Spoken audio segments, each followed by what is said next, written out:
Hello. हम्म, हम्म, हाँ बता। हाँ,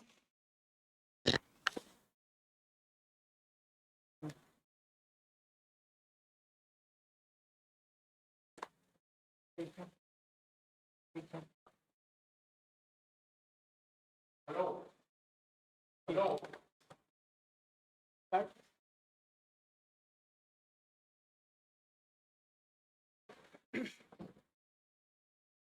तो चलिए हम लोग जो है अपनी ज्योग्राफी की क्लास कंटिन्यू करते हैं। और हम लोगों ने अभी तक जो है द अर्थ है ना, अर्थ का शेप और उसकी जो मूवमेंट्स हैं उसको पढ़ लिया था। इसके साथ में हम लोगों ने जियोमॉर्फोलॉजी मतलब भू आकृति विज्ञान और ओशियनोग्राफी मतलब जल समुद्र विज्ञान के बारे में पढ़ लिया था।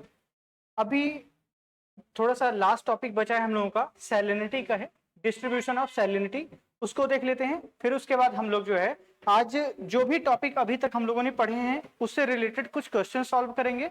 और इसके अलावा कुछ नए क्वेश्चंस भी आपको मैं प्रैक्टिस के लिए दूंगा ताकि एक एक टॉपिक जो है वो क्वेश्चन आंसर के फॉर्म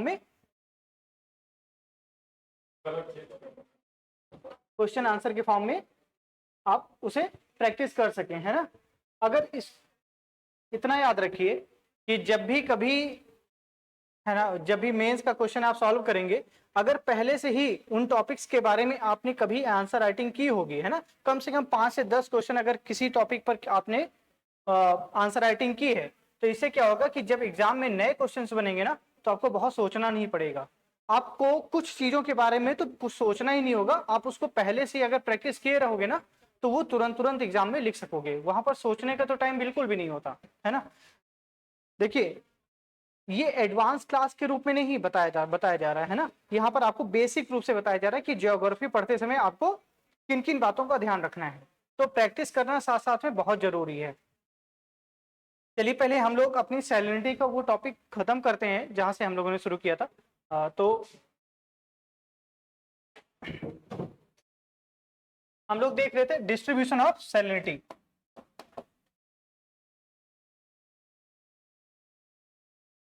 डिस्ट्रीब्यूशन ऑफ सैलिनिटी, है ना, लवणता का वितरण। लवणता का वितरण जो है वो दो तरीके से हो सकता है, एक तो वर्टिकल हो सकता है, वर्टिकली होगा, और दूसरा हॉरिजेंटली, है ना, मतलब लंबवत, और दूसरा क्षैतिज रूप से, है ना, क्षैतिज रूप से।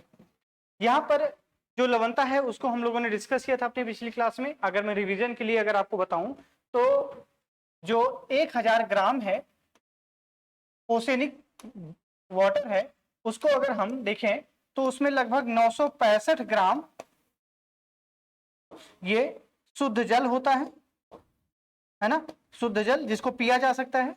और दूसरा लगभग 35 ग्राम जो है वो लवणता होगी, नमक होगा, है ना, नमक।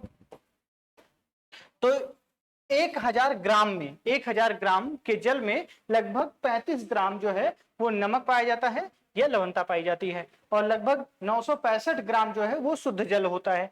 मतलब ये हुआ कि अगर हम इस लवणता या नमक को हटा दें समुद्री जल से तो बाकी जो पानी बचता है, जल बचता है, उसको हम लोग पी सकते हैं, कोई इशू नहीं होगा, है ना।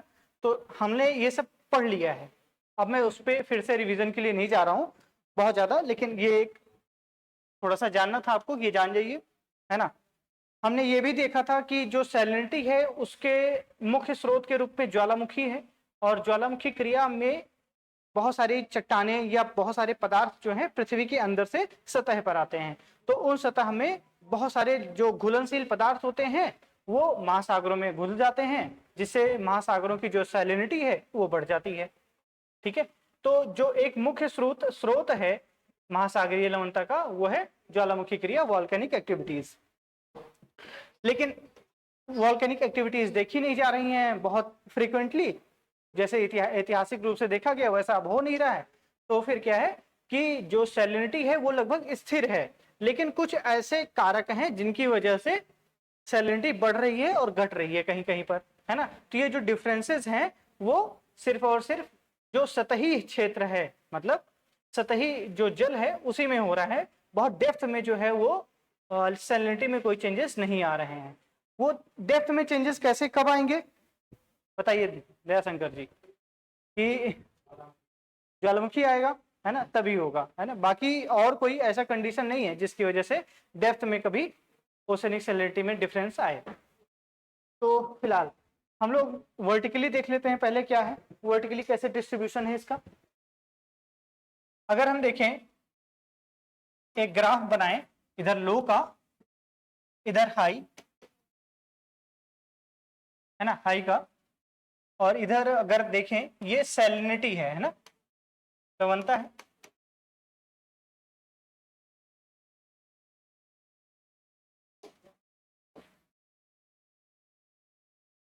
ठीक है, लगभग ये हो जाएगा। अब देखिए लो कहां पर होता है, लो अगर हम देखें तो ध्रुवों पर, है ना, ध्रुवों पर। और हाई कहां पर होता है, लगभग देखेंगे तो ये लगभग कर्क रेखा या फिर मकर रेखा के आसपास। और अगर मध्यम देखें तो कहां पर, विषुवत रेखा पर। यहाँ पर 0 डिग्री अगर लिख देंगे तो आप समझ जाइएगा कि विषुवत रेखा लिखा है वो, है ना। तो अगर हम देखें तो इसका एक ग्राफ ये लंबवत रूप से है, लंबवत वितरण, है ना। लंबवत वितरण में हम देख रहे हैं कि लो सैलिनिटी कहां पर हमने देखा था, ध्रुवों पर, है ना। ध्रुवों की ओर जो है बढ़ने पर सैलिनिटी में कमी आती है, लवणता में कमी आती है। कर्क रेखा और मकर रेखा पर सबसे ज्यादा सैलिनिटी पाई जाती है ना, सबसे ज्यादा सैलिनिटी होती है। और जो विषुवत रेखा होती है उस पर मध्यम मध्यम लवणता पाई जाती है। हमने एक ग्राफ क्या बनाया था, एक चित्र बनाया था, उसमें हमने देखा था पिछले, अभी हम फिर से देखेंगे उसको, कि पहले तो मध्यम, उच्च, मध्यम और हाई, उच्च, वो सॉरी निम्न, ये हमने बनाया था। देखिएगा, याद होगा आपको कि यहाँ पे मध्यम होगा, ठीक है, फिर उसके बाद उच्च लवणता, फिर मध्यम, है ना, और फिर इसके बाद यहां पर न्यूनतम। ये न्यूनतम की जगह हम कर सकते हैं कम, है ना। ये तो ध्रुवों की ओर जब आएंगे, ध्रुव पर, तो ध्रुवों पर सबसे कम सैलिनिटी होती है।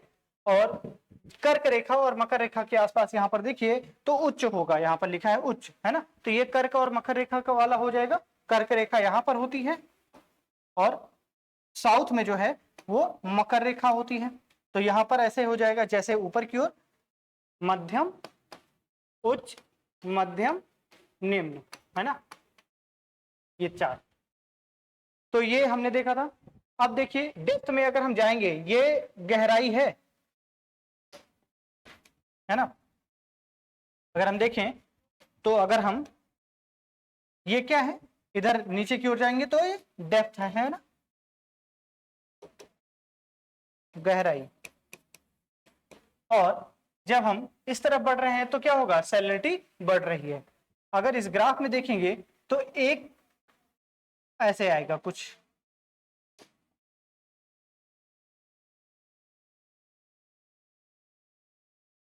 है ना।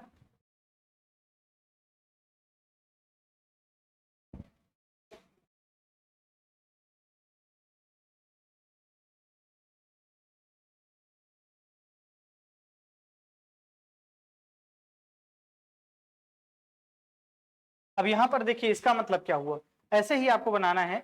आपको अभी समझ में नहीं आ रहा होगा, लेकिन देखिए जो ऊपरी लगभग 200 मीटर की गहराई है ना, समुद्र में, वहां पर क्या है, वहां पर तापमान ज्यादा होना, कम होना, है ना, वाष्पीकरण ज्यादा होना, कम होना, या फिर हिम का पिघलना, बर्फ अगर पिघल रही है, तो ये सब जो फैक्टर है ना, जो किसी क्षेत्र में सैलिनिटी को बढ़ाते हैं या कम करते हैं, वो सिर्फ ऊपर के 200 मीटर तक ही होगा, ठीक है। उसके बाद देखिए तो सबकी यहाँ जैसे गहराई पर जाएंगे ना तो स्थिर हो जाएगी सैलिनिटी, चाहे कहीं पर भी हो, चाहे इक्वेटर पर हो, चाहे कर्क रेखा पर हो, चाहे विश्व ध्रुवों पर हो, सबकी सैलिनिटी समान हो जाएगी। क्यों, क्योंकि नीचे डेप्थ में जैसे जाएंगे तो सैलिनिटी लगभग सब जगह समान होती जाती है। ये तब बढ़ेगा घटेगा जब कहीं पे ज्वालामुखी क्रिया हो रही हो, है ना। ज्वालामुखी क्रिया की फलस्वरूप ही इसमें कोई परिवर्तन आएगा, अन्यथा नहीं आएगा। बाकी इन्हीं 200 मीटर के आसपास जो है ना क्षेत्र का, इसी में सिर्फ जो है तापमान का प्रभाव होगा, वाष्पीकरण होगा, है ना, या फिर कोई हिम पिघलेगा, या फिर कहें कि हिम अगर हिम बनना होगा तभी ऊपरी जल, सतही जल से ही बनेगा। समझ रहे हैं? तो इन्हीं 200 मीटर में ही इन सब का प्रभाव रहता है, उसके नीचे कोई प्रभाव नहीं रहता। तो जैसे ही डेप्थ में हम जाते हैं तो वैसे वैसे जो है स्थिर हो जाती है सैलिनिटी, है ना। ये लंबवत रूप में देखेंगे। इसके बाद क्षैतिज रूप से वितरण होता है।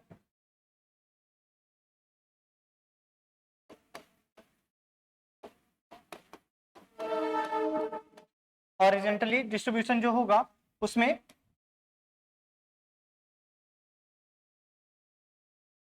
ये विषुवत रेखा है, विषुवत रेखा 0 डिग्री, यहां पर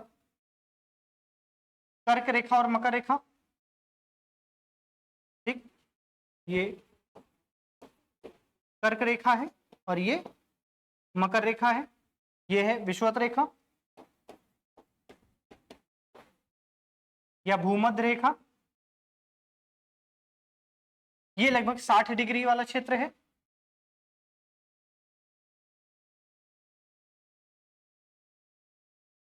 ठीक है, 60 डिग्री वाला। ये कितना होगा?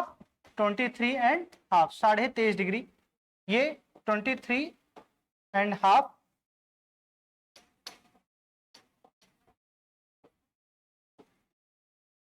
डिग्री। ये साउथ में होगा और ये नॉर्थ में होगा। इसके बाद यहां पर देख लेते हैं पहले, यहां पर क्या होगा, विषुवत रेखा से कर्क रेखा और विषुवत रेखा से मकर रेखा में जाएंगे तो यहां पर मध्यम लवणता होगी। इसको ऐसे बना लीजिए,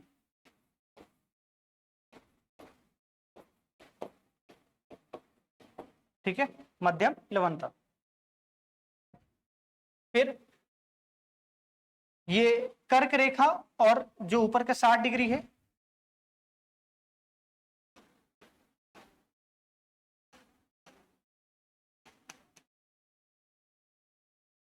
देखिए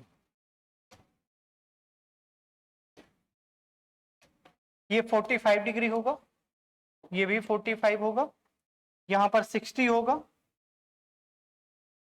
क्योंकि 4 होंगे, है ना, 4 डिग्री 4 होगा।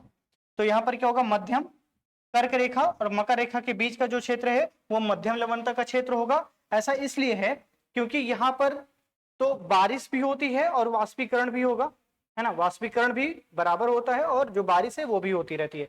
तो क्या है ना कि सैलिनिटी बहुत बढ़ नहीं पाती है क्योंकि बारिश हो जाती है, और बहुत घट नहीं पाती क्योंकि वाष्पीकरण भी हो जाता है। ठीक है, तो ऐसा है क्योंकि यहाँ पर लगभग दोपहर तक जो है वो वाष्पीकरण होगा और दोपहर के बाद जो है वो वर्षा होने लगेगी।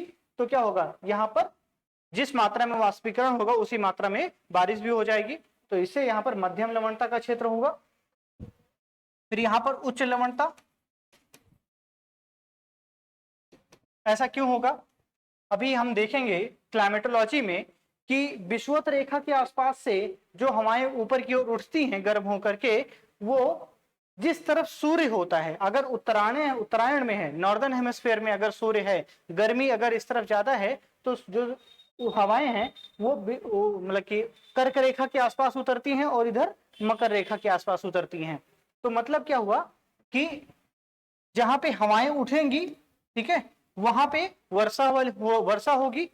जब उत्तरायण होगा सूर्य तो कर्क रेखा के आसपास कहीं सूर्य आ जाएगा, तो जो विषुवत रेखा पर लंबवत पड़ रही थी, अब वो रेखा, जब सूर्य की किरणें हैं वो विषुवत रेखा पर अभी पड़ रही थी, कर्क रेखा पर पड़ने लगेगी क्योंकि सूर्य की सीधी किरणें लगभग कर्क रेखा के आसपास पहुंचने लगती हैं। तो यहाँ पर हाई टेम्परेचर होगा, जब हाई टेम्परेचर होगा तो यहाँ पर वाष्पीकरण भी ज्यादा होगा, जब वाष्पीकरण ज्यादा होगा तो यहाँ पर वर्षा भी ज्यादा होगी, और वर्षा ज्यादा होगी तो क्या होगा कि यहाँ पर लवणता भी मात्रा में ज्यादा हो सकता है और कम भी हो सकता है। तो ऐसा होता है कि बहुत ज्यादा मात्रा में वाष्पीकरण हो जाता है ना, तो उस समय क्या होगा, उच्च लवणता का क्षेत्र हो जाएगा। मेरा यहाँ पर बताने का मतलब ये है कि उत्तरी गोलार्ध में स्थलखंड की अधिकता है, और जब सूर्य उत्तर की ओर विस्थापित होता है तो अधिक गर्म हो जाएगा, और अधिक गर्म होगा तो वहां पर वाष्पीकरण ज्यादा होगा। ठीक है, उच्च लवणता सेम चीज लगभग देखें तो कर्क रेखा या मकर रेखा से 45 डिग्री तक जो है वो उच्च लवणता का क्षेत्र हो जाता है, क्षेत्र माना जाता है। फिर अगर हम 45 से 60 डिग्री के बीच में देखेंगे तो फिर से ये मध्यम लवणता का क्षेत्र हो जाएगा। ये हवाओं के ऊपर उठने और नीचे गिरने की जो प्रक्रिया है उससे संबंधित होगा ये, क्योंकि वहीं पर वर्षा ज्यादा होगी, वहां पर वर्षा कम होगी, है ना।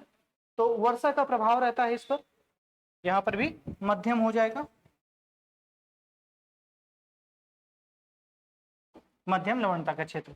अब यहाँ पे निम्न लवणता क्यों होती है ये आप लोग खुद समझिए, क्योंकि मैं इतना अभी तक बता चुका हूं आप लोगों को कि आप इसको कॉमन सेंस से लगा सकते हैं, है ना। अभी लंबवत वितरण में भी हमने देखा कि लो सैलिनिटी होती है ध्रुवों पर, और उससे पहले भी हम देख चुके हैं कि उत्तरी ध्रुव और दक्षिणी ध्रुव वाले चैप्टर पे जब हम देख रहे थे टॉपिक पर कि कहाँ पे सैलिनिटी ज्यादा होती है, तो अच्छे से हम लोगों ने समझा था। ठीक है, क्योंकि हिम जिस रफ्तार से पिघलती है उस रफ्तार से बनती नहीं है। ठीक है, तो समझिए, अगर वाष्पीय के निम्न मतलब बहुत कम हिम पिघलेगी, मतलब हिम का पिघलना ज्यादा होगा तो मतलब सैलिनिटी कम हो जाएगी, शुद्ध जल ज्यादा मिलेगा, समझ रहे हैं। और अगर हिम बनेगा, बर्फ बनेगी, तो उसमें क्या होगा, एक लंबी प्रक्रिया लगती है, और जब लंबी प्रक्रिया लगती है तो जल्दी से सैलिनिटी वहां पर इंक्रीज नहीं होती। बर्फ बनना मतलब जो शुद्ध जल है उसको वो कम हो जाना, है ना। शुद्ध जल की मात्रा क्या है, कम हो जाएगी, शुद्ध जल से बर्फ बनेगा, और जो नमक है उसकी मात्रा ज्यादा हो जाएगी क्योंकि शुद्ध जल कम हो जा रहा है, समझ रहे हैं। लेकिन ऐसा होने में लंबी प्रक्रिया रहती है, बहुत लंबा टाइम लगता है, जल्दी से नहीं होता है। तो इस वजह से हिम बनने की जो प्रक्रिया है वो बहुत धीमी है, बहुत जल्दी नहीं होती, लेकिन हिम की पिघलने की प्रक्रिया बहुत जल्दी जल्दी होती है। तो अभी क्लाइमेट चेंज भी हो रहा है, तो क्लाइमेट चेंज की वजह से जो है वो बर्फ पिघलने की संभावना है, बर्फ बहुत तेजी से पिघल रहे हैं, ग्लेशियर्स बहुत तेजी से पिघल रहे हैं। तो उससे क्या है कि जो शुद्ध जल है वो महासागरों में प्रवाहित हो रहा है ग्लेशियर से पिघल पिघल करके, तो उससे क्या है, ध्रुवों के आसपास जो सैलिनिटी है उसमें कमी आ रही है। ठीक, तो निम्न ये क्षेत्र होगा लवणता का, ये ग्राफ बना लीजिएगा आप, है ना। ये हमारा अभी तक का ओशियनोग्राफी का चैप्टर था, और हम इस टॉपिक के साथ उसको भी खत्म करते हैं, oceanography.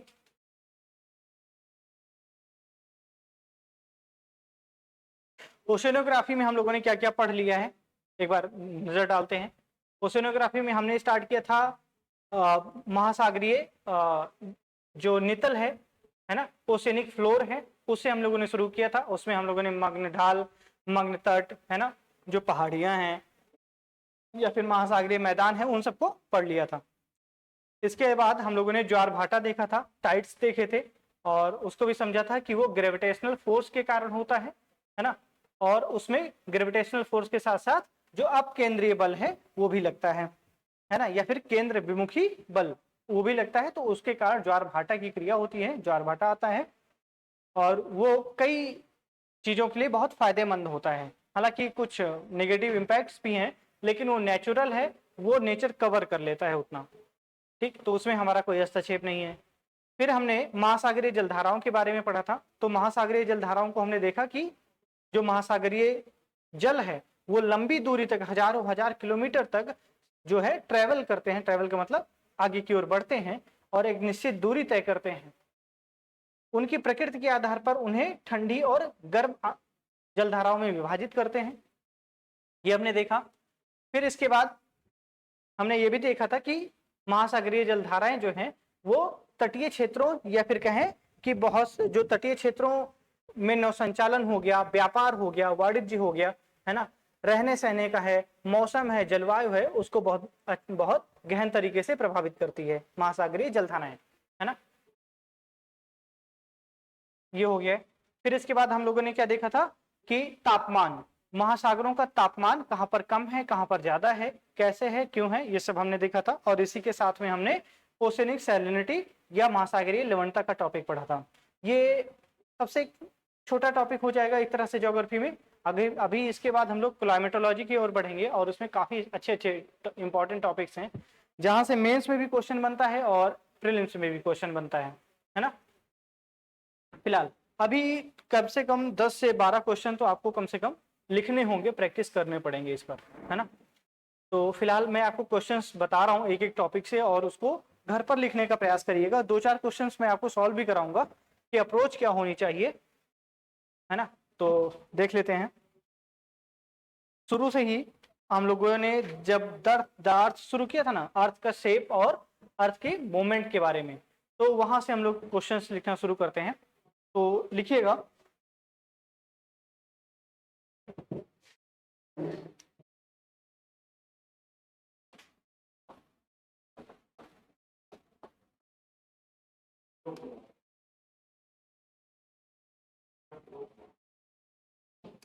Mains practice questions of क्या क्या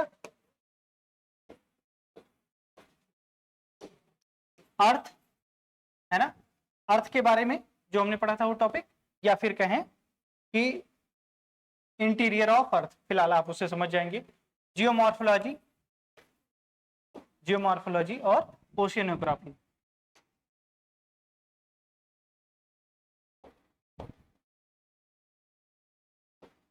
ये 3 टॉपिक हैं। तो क्वेश्चंस लिखिएगा।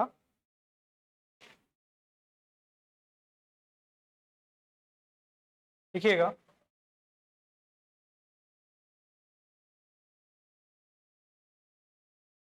पृथ्वी की आकृति को समझाते हुए उसकी प्रमुख गतियों, उसकी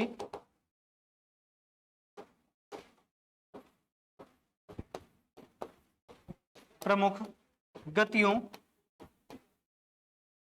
का वर्णन करें।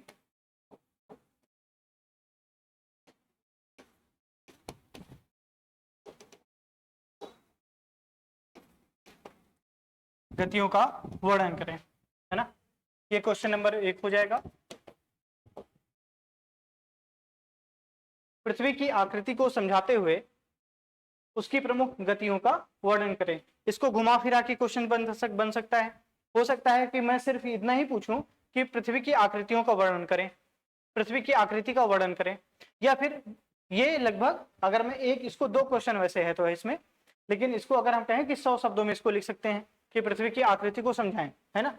फिर या फिर हम दूसरा क्वेश्चन बना सकते हैं 150 शब्दों का लगभग, वह है कि पृथ्वी की प्रमुख गतियों का वर्णन करें।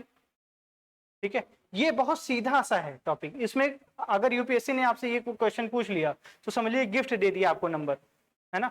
इससे सरल क्वेश्चन इस टॉपिक से नहीं बन सकता। ठीक है, यूपीपीसीएस में इसके इस तरह के प्रश्नों की बनने की संभावना ज्यादा है ना। यूपीपीसीएस में, यूपीपीसीएस अगर कहें तो पीसीएस में, है ना, चाहे मध्य प्रदेश पीसीएस हो, बिहार पीसीएस हो, राजस्थान, उत्तराखंड, जो भी आप पीसीएस देना चाहते हैं उसको दे सकते हैं। हालांकि अगर मैं आपको लॉजिक बताऊं ना थोड़ा सा, अगर आप पीसीएस की तैयारी कर रहे हैं तो एग्जाम निकालने के पॉइंट ऑफ व्यू से आप ज्वाइन करें ना करें ये आपकी मर्जी है, लेकिन आप ना जैसे हिमालयी क्षेत्र हैं उनका देखिए, उनका कट ऑफ भी बहुत कम जाता है, पेपर भी बहुत इजी आता है ना। तो कॉन्फिडेंस को बूस्टअप करने के लिए हिमाचल प्रदेश वगैरह का भी पीसीएस भरा करिए, इससे कॉन्फिडेंस बहुत इंप्रूव होगा और वहां पर कंपटीशन बहुत कम है, लायक वाला कंपटीशन बहुत कम है। तो एग्जाम निकालने के पॉइंट ऑफ व्यू से बहुत बढ़िया है। हालांकि अगर वहां पर भी नौकरी मिलती है अच्छी ना तो कोई दिक्कत नहीं है, क्योंकि वो भी प्रशासनिक सेवा है और वहां पर भी बहुत सारी अपॉर्चुनिटीज हैं। उन क्षेत्रों के विकास की संभावनाएं बहुत असीम है ना। तो उसके लिए, उसके पॉइंट ऑफ व्यू से भी आप क्वेश्चंस को देखिए। हिमाचल प्रदेश हो गया, उत्तराखंड हो गया, यहाँ पर क्या अपॉर्चुनिटीज बहुत ज्यादा है ना, कटाफटा बहुत कम जाती है। तो एग्जाम निकालने के पॉइंट ऑफ व्यू से काफी सही है, कॉन्फिडेंस बहुत बढ़ जाता है।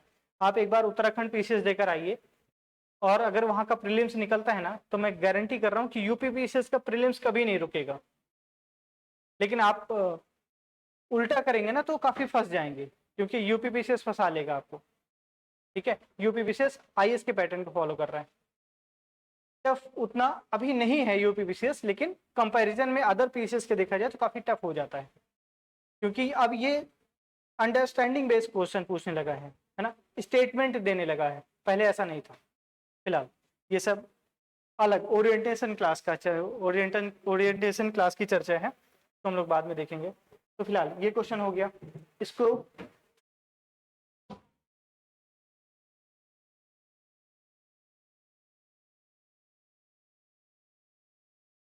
लिखिएगा पेरीहेलियन, या अच्छा ऐसे ही लिखिएगा अपसौर, अपसौर और उपसौर क्या है, क्या है, क्या है,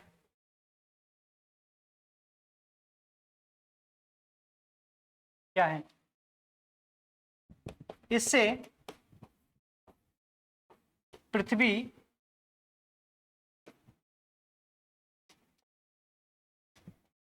पर आने वाली, या कहें सूर्य से आने वाली, सूर्य से आने वाली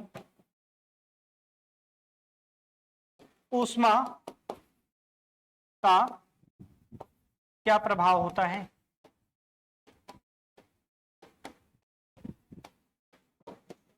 क्या प्रभाव होता है ना। ये क्वेश्चन ये हो गया पेरीहेलियन और अपहेलियन, है ना, अपसौर और उपसौर। इसको भी मैं समझा चुका हूं, है ना।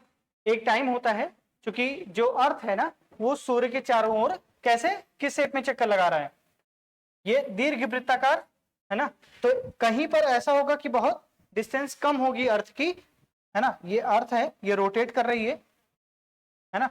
तो ये सन के आसपास देखेंगे तो एक टाइम होगा जहां पर अर्थ जो है वो सन के सबसे करीब होगी, और एक टाइम ऐसा होगा कि जब अर्थ जो है वो सूर्य से सन से का सबसे दूर होगी। तो इसे ही अपसौर और उपसौर बोला जाता है। तो इसका कुछ प्रभाव होता है, और इसको एक बार प्रैक्टिस करिएगा, लिखने के प्रयास करिएगा, है ना।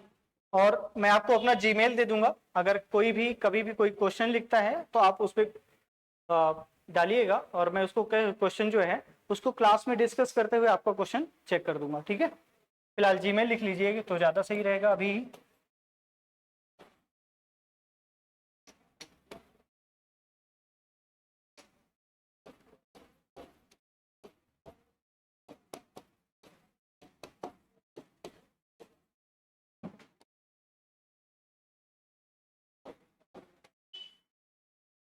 है ना, proudindia16@gmail.com, है ना। इस पे आप कभी भी मेल कर सकते हैं, है ना। आप इसके बाद इसे क्वेश्चन आपका चेक हो जाएगा। ठीक है, फिलहाल अगले क्वेश्चन की ओर बढ़ रहे हैं। अक्षांश और देशांतर, अक्षांश और देशांतर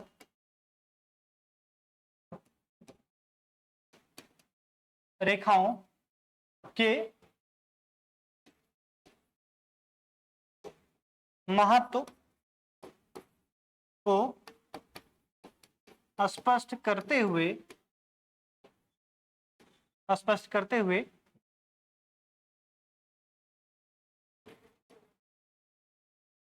दोनों में, या फिर ऐसे ही आप सिंपल लिखिए इसको, स्पष्ट करें, है ना,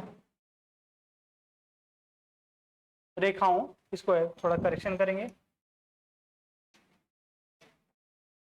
रेखाओं का अंतरराष्ट्रीय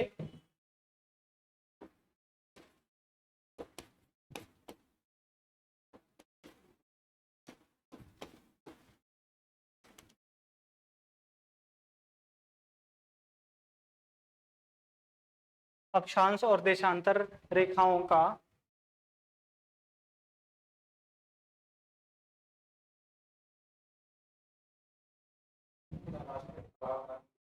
नहीं, ये थोड़ा सा करेक्शन होगा, इसको पूरा का पूरा ही रिफ्रेम करना पड़ेगा। अक्षांश एवं देशांतर रेखाओं में अंतर एवं समानताओं को स्पष्ट करें, है ना, स्पष्ट करें।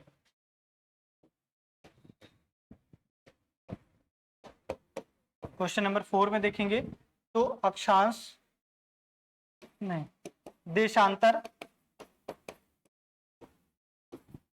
रेखाओं,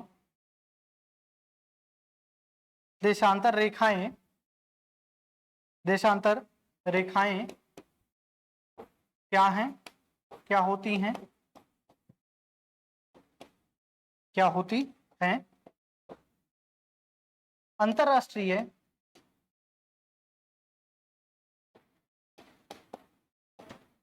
अंतरराष्ट्रीय समय प्रणाली में इसकी उपयोगिता बताएं।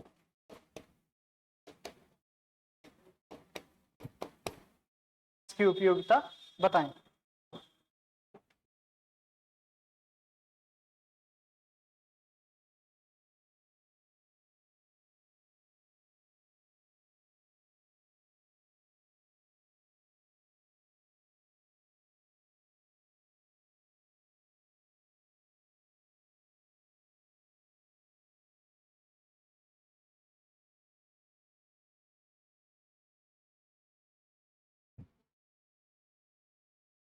बताएं।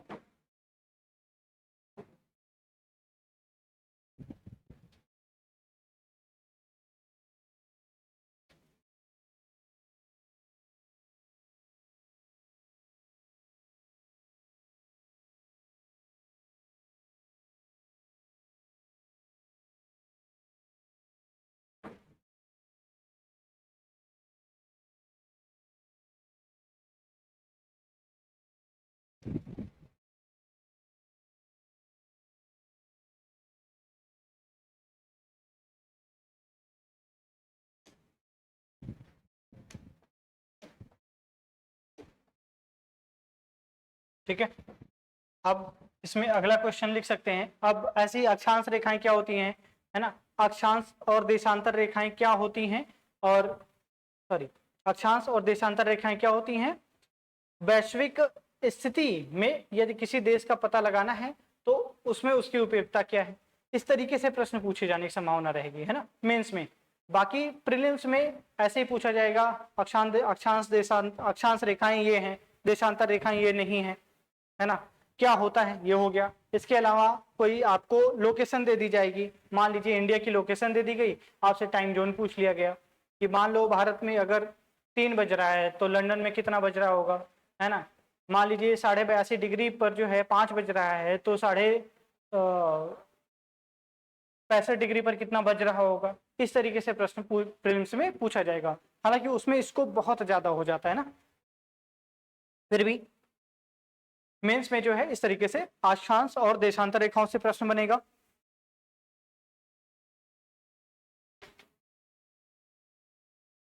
अगर हम जियोमॉर्फोलॉजी की ओर बढ़ें तो उसमें देखेंगे कि जियोमॉर्फोलॉजी में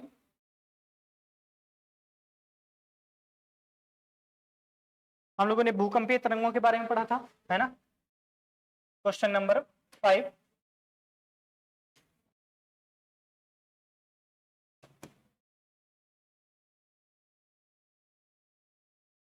क्वेश्चन नंबर 5 देखेंगे अगर तो भूकंपीय तरंगे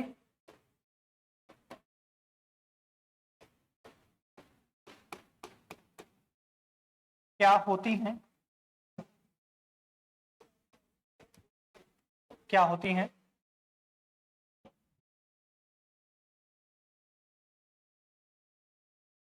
भूकंप,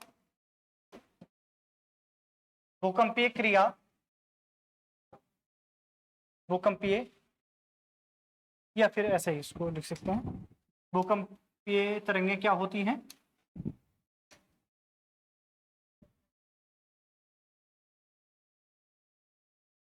इनके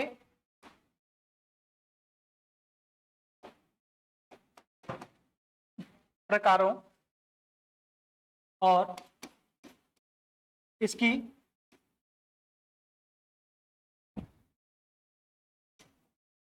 या फिर इनके प्रकारों और पृथ्वी की आंतरिक आंतरिक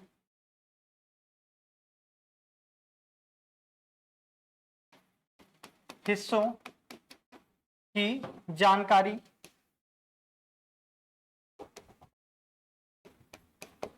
जानकारी जुटाने में इसकी उपयोगिता बताएं।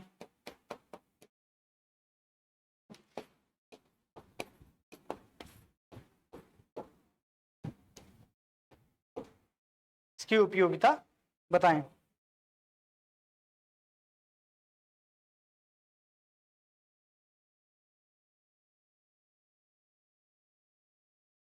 इसकी उपयोगिता बताएं।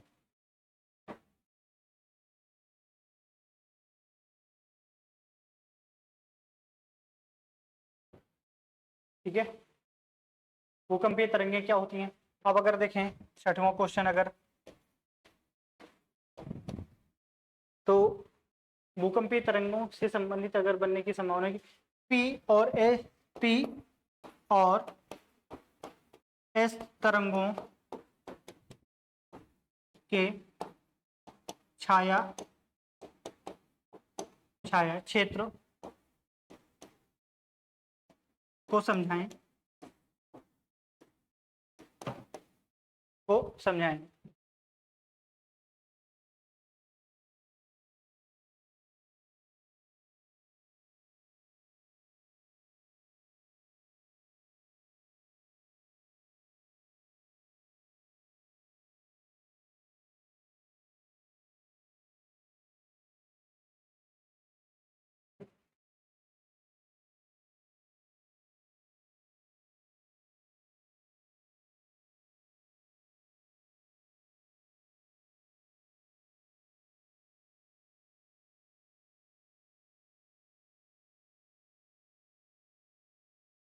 है ना, ये तरंगों तरंगों से हो जाएगा, भूकंपीय तरंगों से, है ना।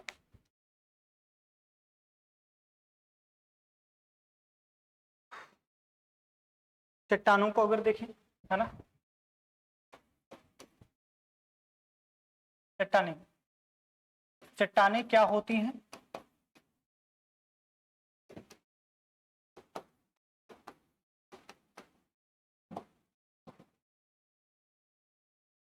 चट्टाने क्या होती हैं? ये कितने प्रकार की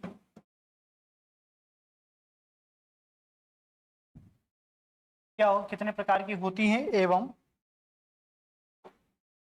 ये कितने प्रकार की होंगी की होती हैं? ठीक है, सिंपल एकदम क्वेश्चन है।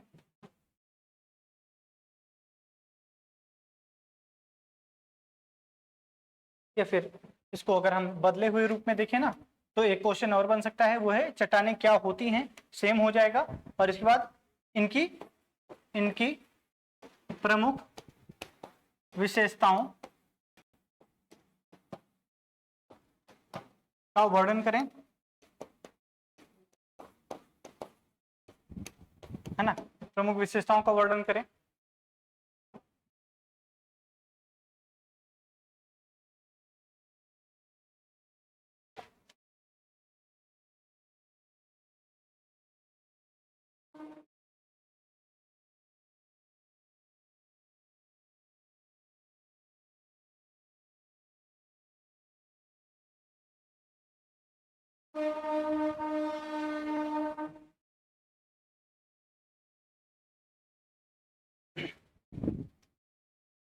पृथ्वी की जो आंतरिक परतें होती हैं उनसे संबंधित भी प्रश्न बन सकता है ना। तो अगर हम देखें उसमें तो जो क्वेश्चन है वो है कि पृथ्वी की आंतरिक संरचना का उल्लेख करें, का उल्लेख करें। सिंपल सा क्वेश्चन। फिर देखें कि लिथोस्फीयर, हाँ, लिथोस्फीयर क्या है, क्या है?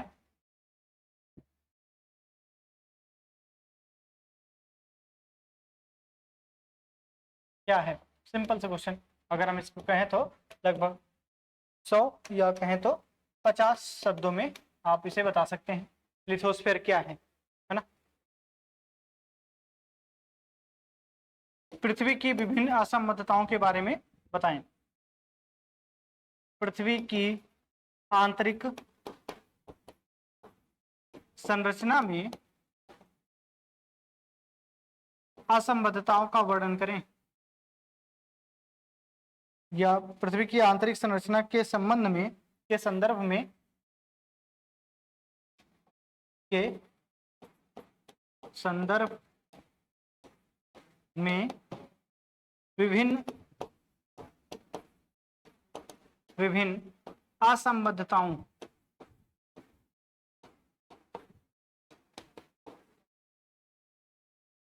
का वर्णन करें, का वर्णन करें।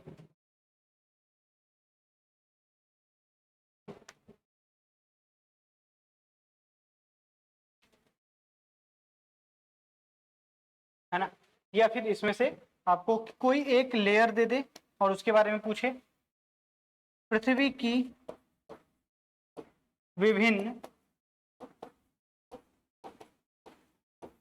परतों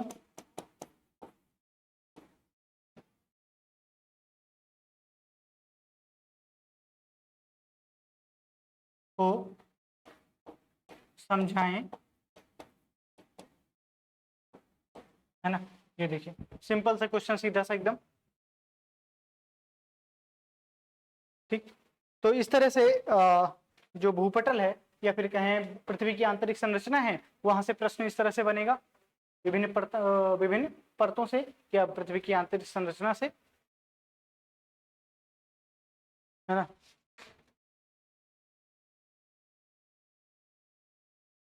फिर अगर हम देखें महाद्वीपीय महाद्वीपीय विस्थापन सिद्धांत, महाद्वीपीय विस्थापन सिद्धांत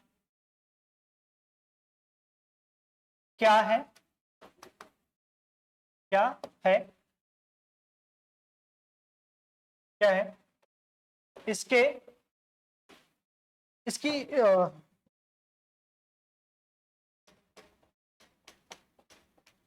इस सिद्धांत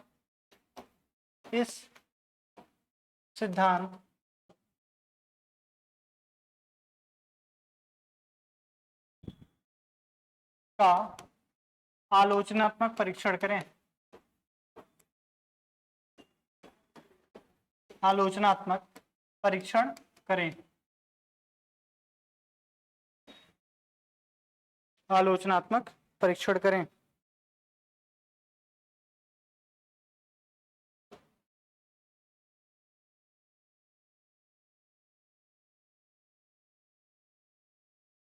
आलोचनात्मक परीक्षण करें।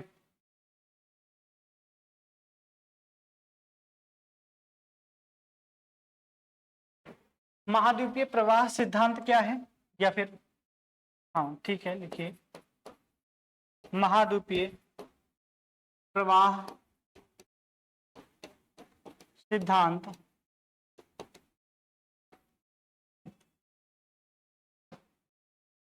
के में, या फिर ऐसा लिखिए, में महाद्वीपों के विस्थापन के पक्ष में, विस्थापन के पक्ष में, महाद्वीपों के विस्थापन के पक्ष में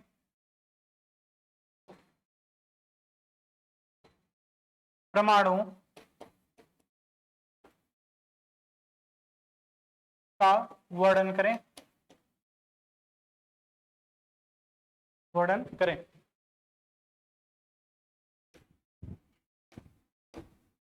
वेगनर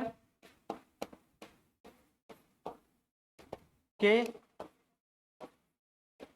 सिद्धांत का आलोचनात्मक परीक्षण करें, आलोचनात्मक परीक्षण करें।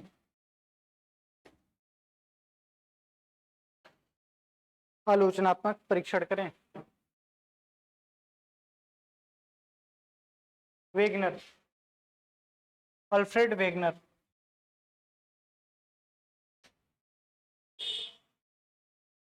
Alfred Wegener.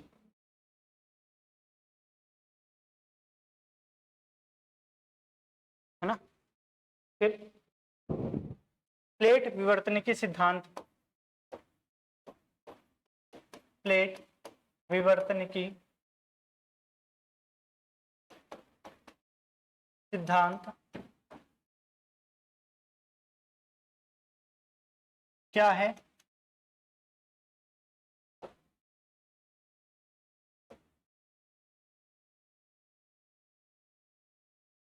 किस प्रकार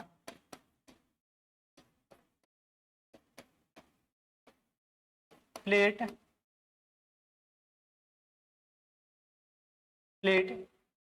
विवर्तनिकी सिद्धांत एक नहीं, महाद्वीपों के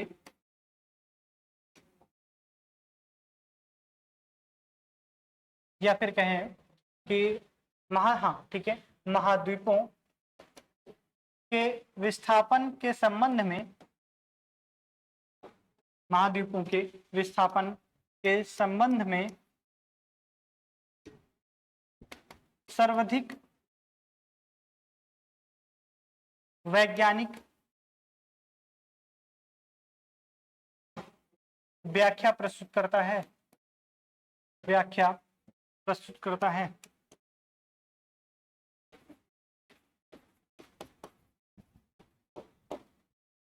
व्याख्या प्रस्तुत करता है, व्याख्या प्रस्तुत करता है।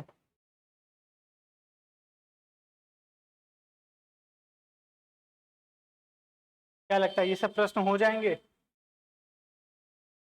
बहुत सिंपल हैं, अगर एक बार भी नोट्स रिवाइज करेंगे ना तो आप आसानी से इन सभी प्रश्नों का उत्तर दे सकेंगे। हाँ 200, हाँ आप अभी लिखिए, अभी मैंने कहीं भी आपको एक दो जगह छोड़ करके मैंने आपको कहीं भी ये नहीं कहा कि कितने वर्ड्स में लिखना है, अभी आपको तो लिखना है सिर्फ। ठीक है, आप यहाँ पर इन प्रश्नों का सिर्फ इतना मतलब है कि आपको उस टॉपिक के बारे में नॉलेज है कि नहीं है, बस इतना ही। कहीं कोई घुमा फिरा के कोई क्वेश्चन नहीं दिया गया, सीधा सीधा दिया जा रहा है। यहाँ पर घुमा फिरा के तब दिया जाएगा ना जब आप एडवांस लेवल पर हो। एडवांस लेवल का मतलब हुआ कि आप पहले इन सब से गुजर चुके हो, बेसिक तो आपका क्लियर हो, और जब बेसिक क्लियर होगा तो एडवांस तो फिर अपने आप आ जाएगा। ठीक, फिर प्लेट विवर्तनिकी सिद्धांत,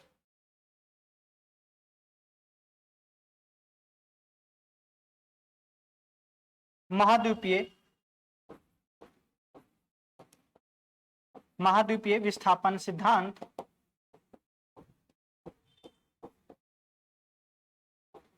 महाद्वीपीय विस्थापन सिद्धांत एवं प्लेट विवर्तनिकी सिद्धांत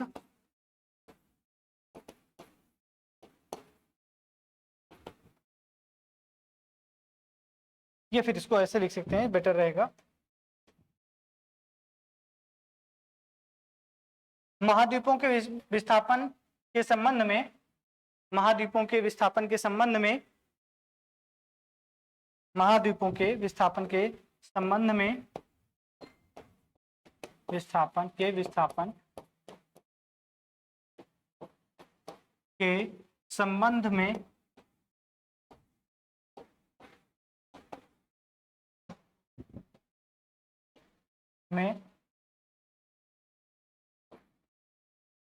वेगनर के सिद्धांत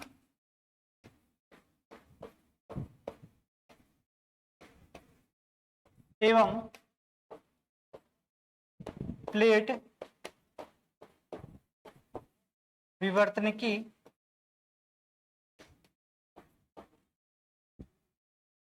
सिद्धांत के योगदानों को स्पष्ट करें।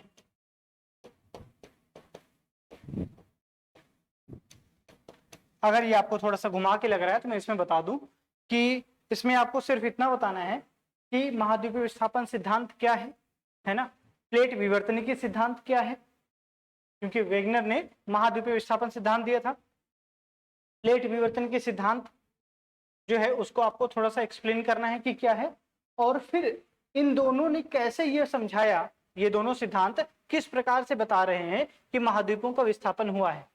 ठीक है, तो कैसे हुआ है बस इतना ही आपको बताना है।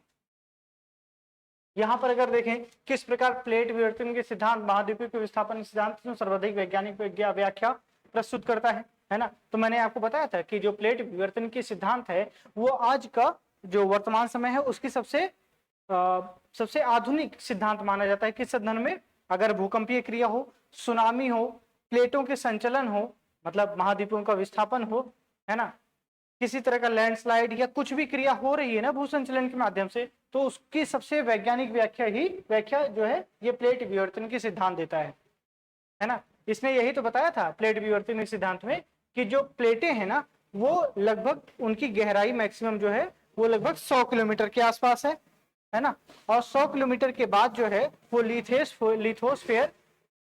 स्टेनोस्फेयर जो है वहां पर जो चट्टाने हैं वो लगभग पिघली हुई अवस्था में हैं और उनके ऊपर इन प्लेटों का संचरण हो रहा है। तो ये जो प्लेटें हैं वो अंदर के मैग्मा के कारण जो है वो एक क्षेत्र से या एक स्थान से दूसरे स्थान की ओर विस्थापित होती हैं। तो ये प्लेट विवर्तन के सिद्धांत में बताया गया है। फिलहाल ये है। फिर आगे देखें अगर हम तो आ जाएगा कि हेरी हेस के सिद्धांत को, हेरी हेस के सिद्धांत का वर्णन करें, के वर्ड का वर्णन करें। संवहन धाराएं क्या होती हैं, या आप ऐसे लिखें इसको,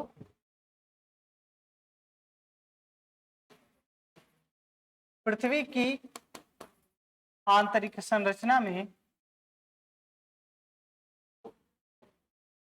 पृथ्वी की आंतरिक संरचना में संवहन धाराएं क्या हैं, संवहन धाराएं क्या हैं,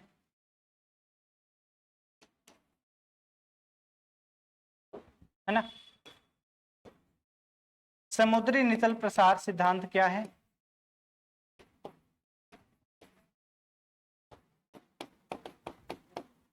प्रसार सिद्धांत क्या है। इसके पक्ष में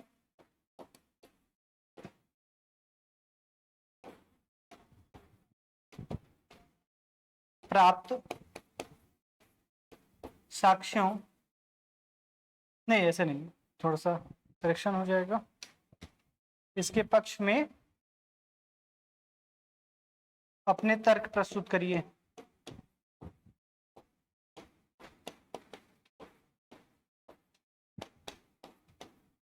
प्रस्तुत करिए। ठीक, ये हो जाएगा।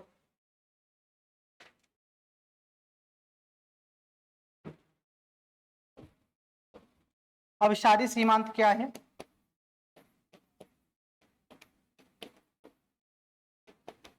अभिसारी सीमांत क्या है?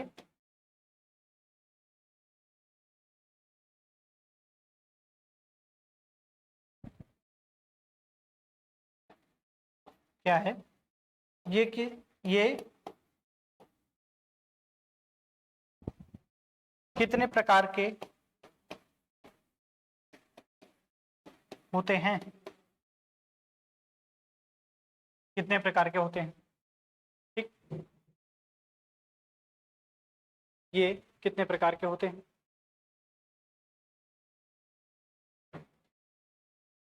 अपसारी सीमांत क्या है? इसी तरीके से अपसारी सीमांत क्या है ना?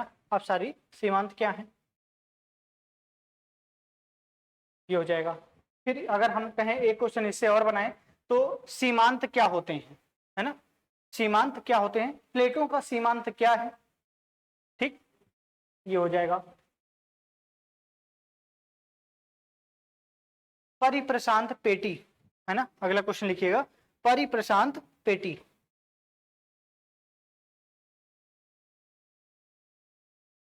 परिप्रशांत पेटी क्या है? परिप्रशांत पेटी क्या है? इसकी प्रमुख विशेषताओं का वर्णन करें।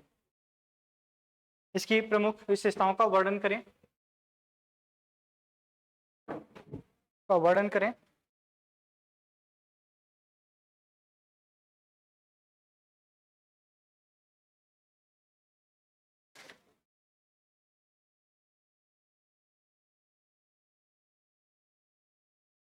भूकंप क्या होते हैं?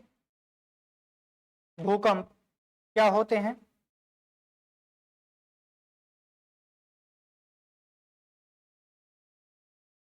भूकंप क्या होते हैं?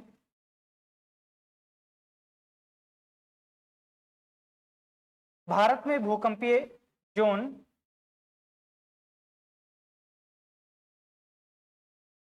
पर चर्चा करें। भारत में भूकंपीय जोन पर चर्चा करें, है ना? भारत में भूकंपीय जोन को 5 भागों में डिवाइड किया गया है। जहां पे देखा जाए तो एक जो है ना भूकंप जोन एक जो है वहां पर भूकंप नहीं आता है। तो भारत में जो 4 भूकंप है ना उन्हीं को मेंशन किया जाता है। तो आपको ये समझाना होगा, एक को छोड़ नहीं देना है। ठीक, तो जो बाकी 2 3 4 5 हैं उनको आपको विस्तार से समझाना है। उनमें कौन कौन से क्षेत्र आते हैं ये सब आपको बताने हैं। अगर आप इसको छोड़ देंगे ना क्षेत्र को तो फिर ये होगा कि आपको भूकंपीय जोन के बारे में तो थोड़ा बहुत पता है लेकिन उसमें कौन कौन सा क्षेत्र आता है भारत का वो आपको नहीं पता है। एक इंडिया का मैप बनाना है सिंबॉलिक रूप से और उसमें जो है जो जोन है उनको समझाना है आपको। ठीक है, फिलहाल अभी थोड़ी बहुत चर्चा हम हर एक प्रश्न पर थोड़ी थोड़ी करेंगे, है ना? देखिए, सिज्मोग्राफी क्या है? सॉरी, इसको करेंगे ऐसे, सिज्मोग्राफ क्या है? सिज्मोग्राफ क्या है? भूकंप के मापने की विभिन्न विधियों का वर्णन करें। विधियों का वर्णन करें।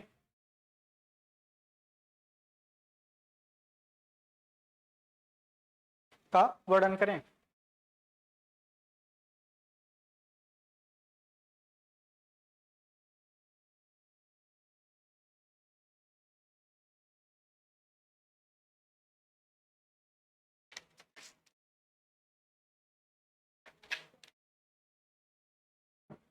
विश्व में भूकंप के वितरण, सॉरी ऐसे लिखिएगा, विश्व में भूकंप के कारणों को स्पष्ट करते हुए, विश्व में भूकंप के कारणों को स्पष्ट करते हुए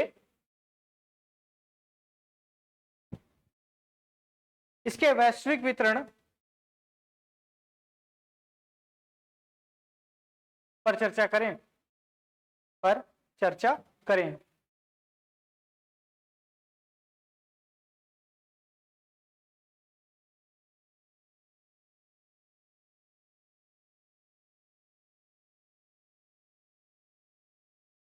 रिक्टर स्केल क्या है? रिक्टर स्केल क्या है? यह मर्केरी स्केल से मर्केली स्केल से किस प्रकार भिन्न है? किस प्रकार भिन्न है?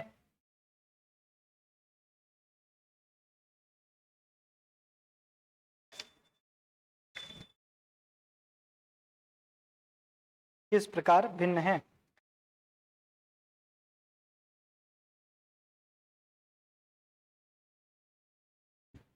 ज्वालामुखी क्या है? ज्वालामुखी क्या है?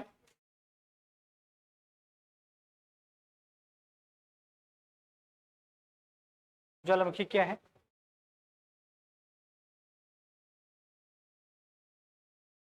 अगला क्वेश्चन लिखिएगा।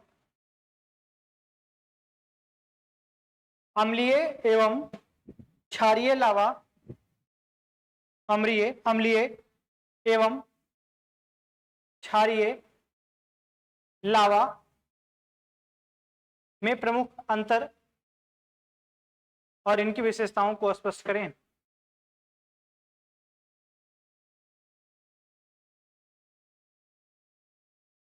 स्पष्ट करें।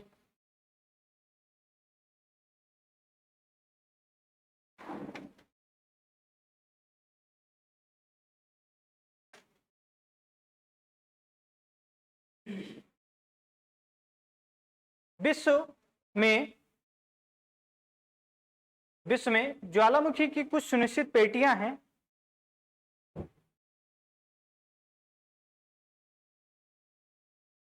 ज्वालामुखी की कुछ सुनिश्चित पेटियां हैं, विस्तार से समझाएं। विस्तार से समझाएं।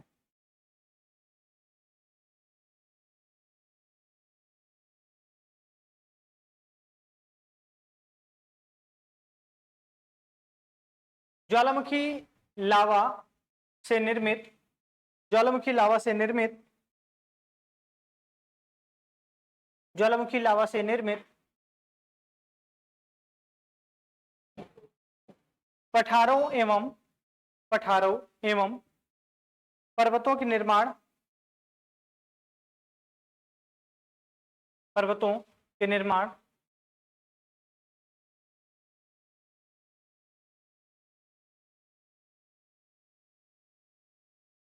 पर्वतों के निर्माण की प्रक्रिया को समझाएं। की प्रक्रिया को समझाएं।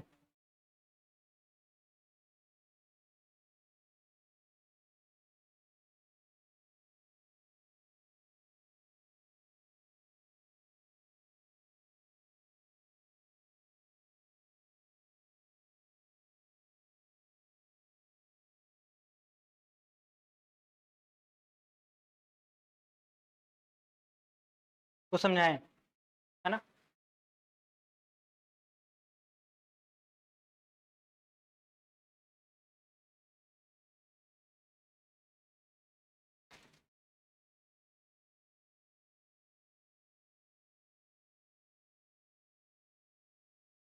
भू संचलन क्या है? भू संचलन क्या है?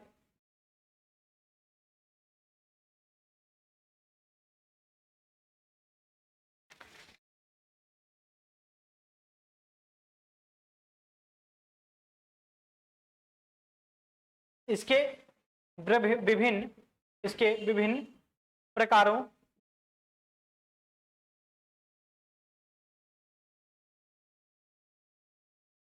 का एक ग्राफ बनाएं। एक ग्राफ बनाएं।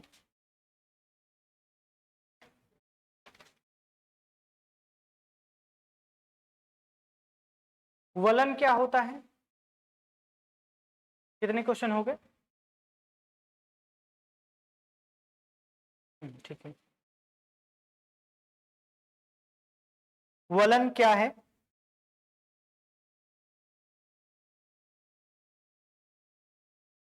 ये कितने प्रकार के होते हैं?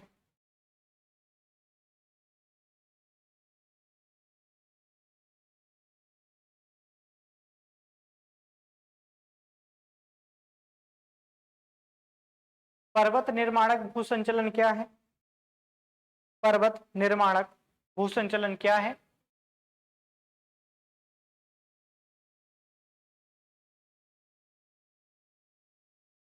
भूसंचलन क्या है? पर्वत निर्माणक भूसंचलन क्या है?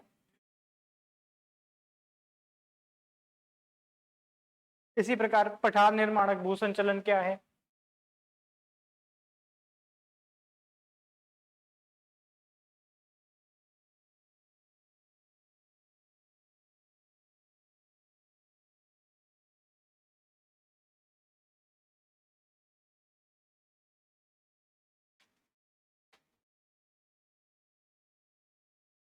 भ्रंशन क्या है? भ्रंशन क्या है? विस्तार से समझाएं, विस्तार से समझाएं।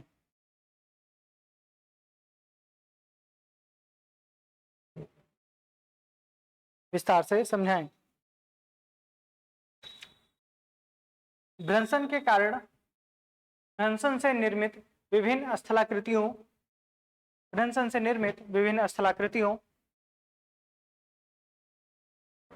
भ्रंशन से निर्मित विभिन्न स्थलाकृतियों का वर्णन करें, का वर्णन करें।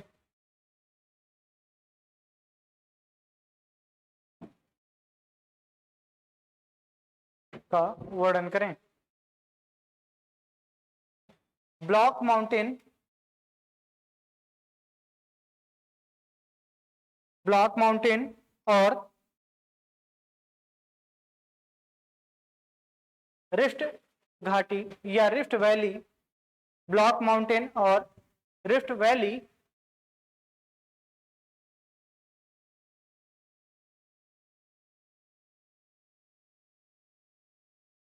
को उदाहरण सहित समझाएं, को उदाहरण सहित समझाएं, उदाहरण सहित समझाएं।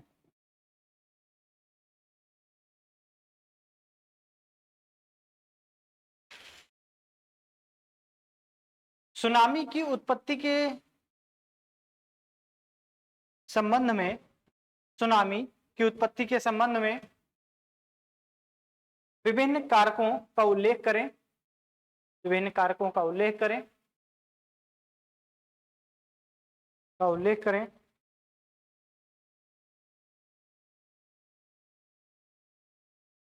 अगला क्वेश्चन,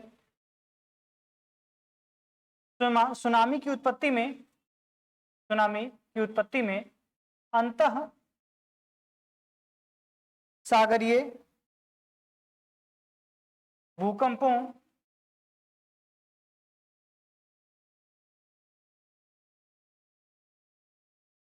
की भूमिका को स्पष्ट करें, की भूमिका को स्पष्ट करें।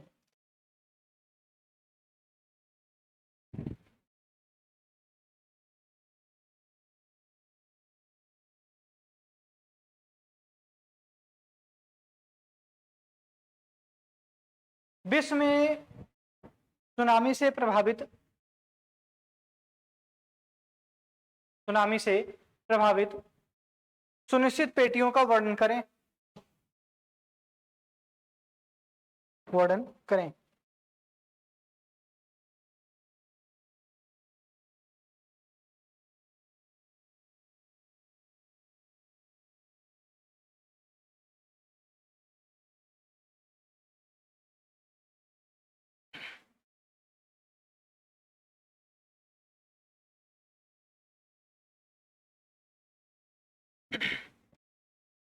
भूसंचलन एवं अनाच्छादन,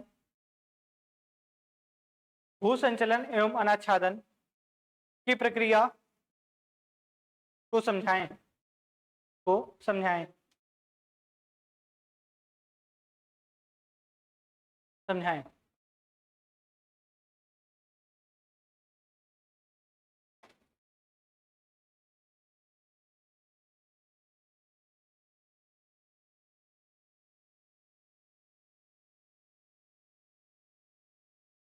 अपक्षय क्या है? अपक्षय क्या है? अपक्षय क्या है? विस्तार से समझाएं। जब भी कहीं विस्तार से समझाएं ना, तो इसका मतलब यह हो कि इसके जो प्रमुख प्रकार हैं, इसके जो उदाहरण हैं, इससे संबंधित कोई चित्र है, उन सब का उल्लेख करना है आपको, है ना। और ये कम से कम 200 शब्दों तक जाएगा। ठीक, फिलहाल यहाँ पर शब्दों से मतलब नहीं है, फिर भी आप कॉन्सेप्ट को लिखें।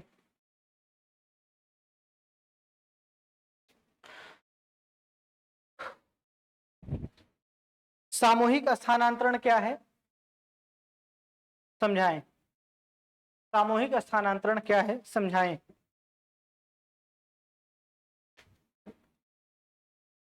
समझाएं।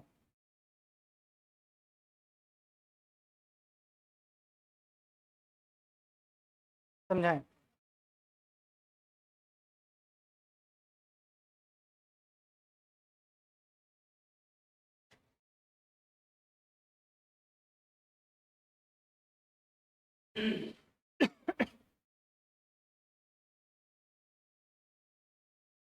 स्थलीय, स्थलीय,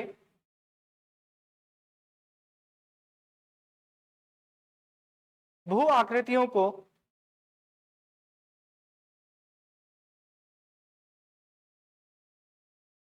भू आकृतियों को प्रभावित करने वाले विभिन्न कारकों का उल्लेख करें, का उल्लेख करें।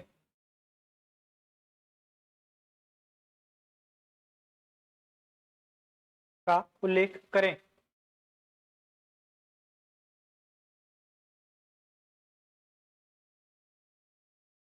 कितने क्वेश्चन हुए? 46, 47। ठीक है।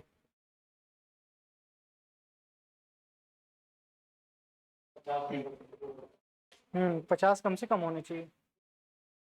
चलिए फिर लिखिए। और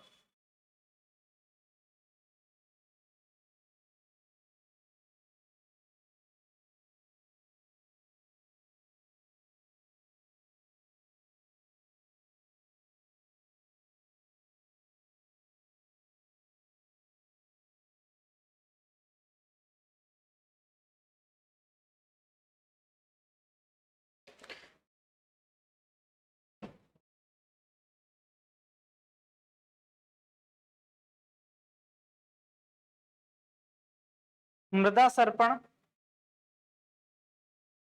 मृदा सर्पण को समझाते हुए, मृदा सर्पण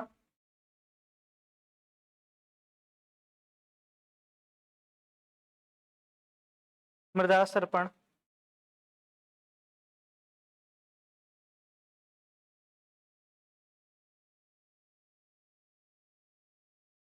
को समझाते हुए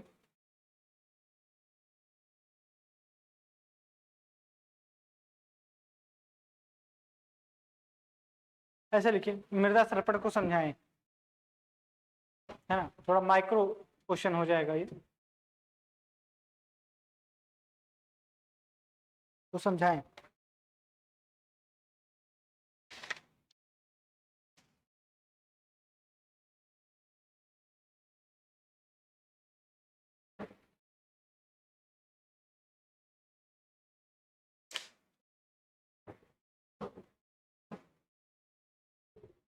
उत्क्रम भ्रंश और सामान्य भ्रंश में अंतर स्पष्ट करें।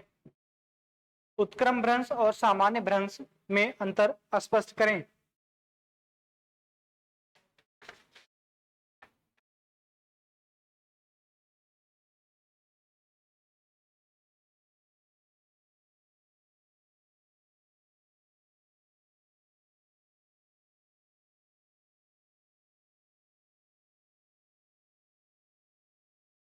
रिंग ऑफ फायर क्या है? रिंग ऑफ फायर क्या है?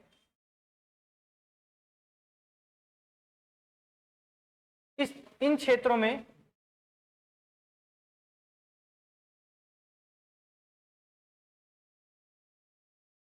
इन क्षेत्रों में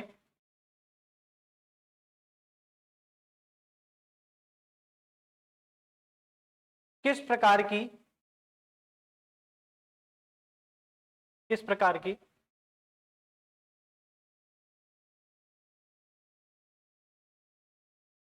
भूवैज्ञानिक घटनाएं हो रही हैं?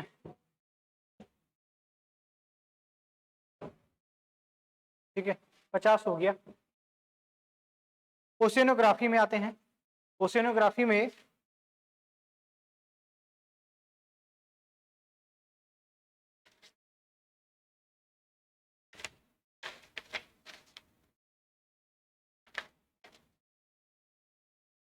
ओशियनोग्राफी में देखेंगे तो महासागरीय नितल उच्चावच,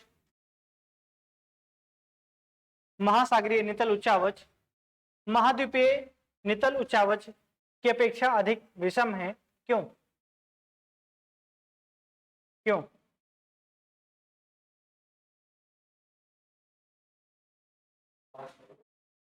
महाद्वीपीय नितल उच्चावच, महासागरीय नितल उच्चावच महाद्वीपीय नितल उच्चावच की अपेक्षा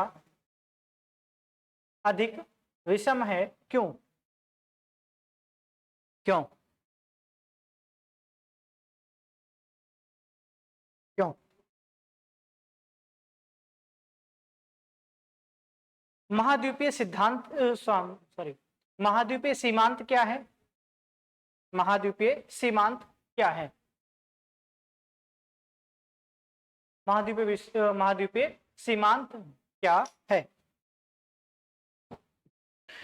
महाद्वीपीय मग्न तट, महाद्वीपीय मग्न तटों का वैश्विक व्यापार में क्या उपयोगिता है? वैश्विक व्यापार में क्या उपयोगिता है?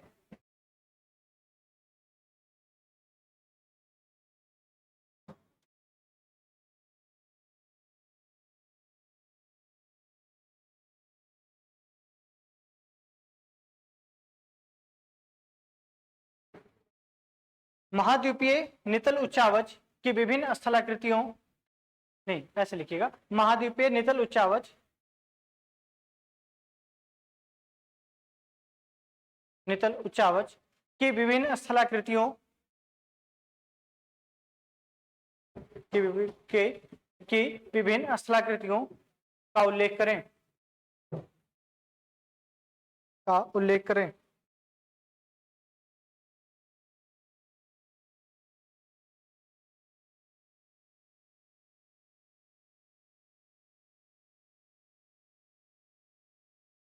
विश्व की कुछ प्रमुख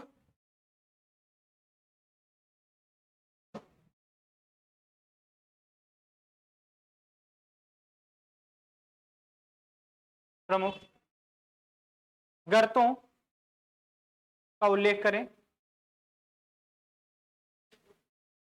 कुछ गर्तों का उल्लेख करें। कटक क्या है, या ऐसे कहें महासागरीय कटक क्या है? महासागरीय कटक क्या है? महासागरीय कटक क्या है? विश्व के कुछ प्रमुख कटकों का उल्लेख करें, कटकों का उल्लेख करें।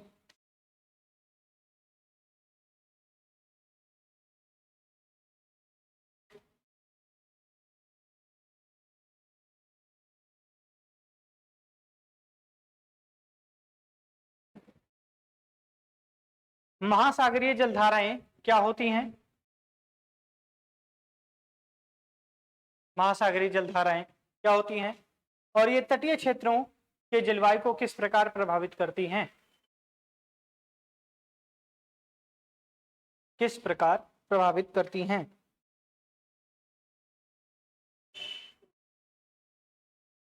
किस प्रकार प्रभावित करती हैं?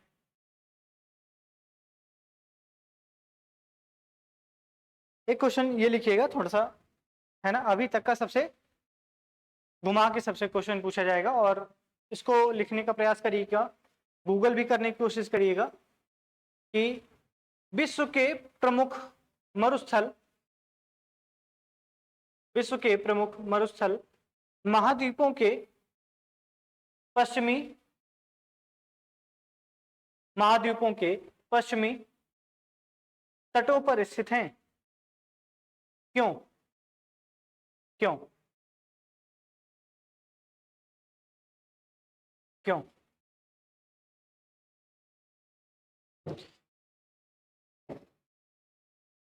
महासागरीय लवणता क्या है? महासागरीय लवणता क्या है? इसको प्रभावित करने वाले प्रमुख कारकों की चर्चा करें। प्रमुख चर्चा करें।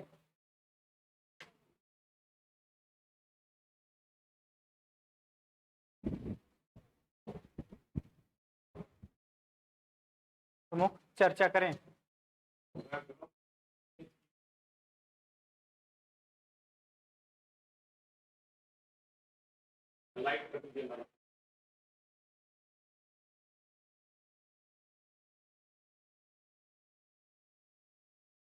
क्या महासागरीय तापमान के वितरण को समझाएं। महासागरीय तापमान के वितरण को समझाएं।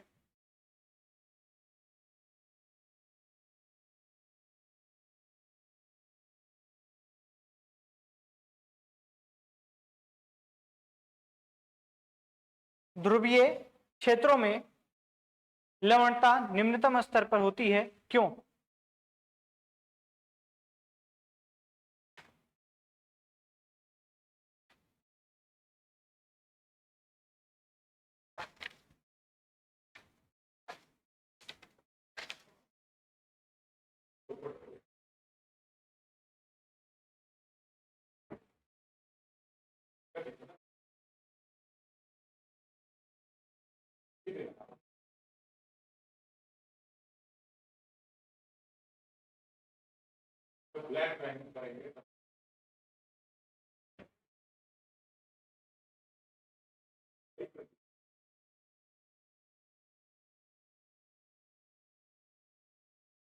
ठीक है, ज्वार भाटा की क्रिया को स्पष्ट करते हुए नौ संचालन में इसकी भूमिकाओं का वर्णन करें।